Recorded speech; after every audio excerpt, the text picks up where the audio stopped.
میگه دو جوان بود در داخل مسجد نماز میگذاشتند. بعد از نماز خفتن نماز شکرانه خواندند. یکی از اینها بای، دیگری کمبغل.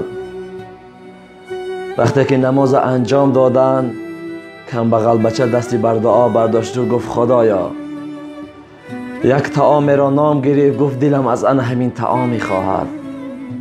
وقتی که این بای بچه در پهلویش بود، گفت این کنایه بر من زده ایستاده است، من به این میخریدم اما از روی همین گپش نمیخرم. میگه یک جوان دیگر خواب بود در خانه.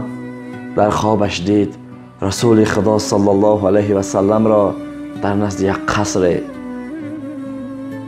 رسول الله صلی الله علیه و سلم گفت ای جوانی خوب، خیز از جایت، همسرت خوراک پخته ایستاده است، این خوراک را به مسجد دهه‌تان بر. در آنجا یک جوان نماز گذاشته ایستاده است، به او بده و این قصر از آن تو می شود.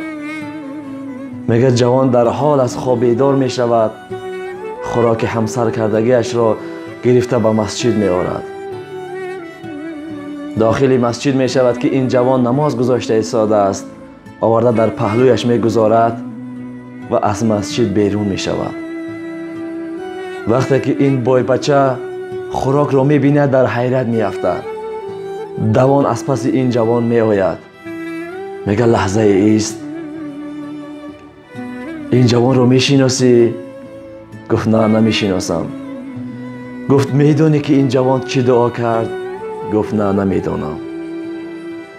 گفت این دعا کرد دلم از فلان خوراک میخواهد، تو همون خوراکش رو آوردی. گفت ای جوان خوب، امر از بالا هست.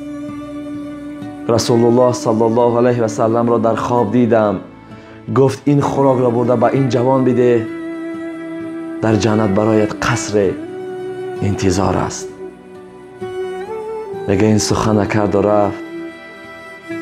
این بای پسر به زانو غلطید، بسیار گریه کرد، گفت خدایا مرا ببخش.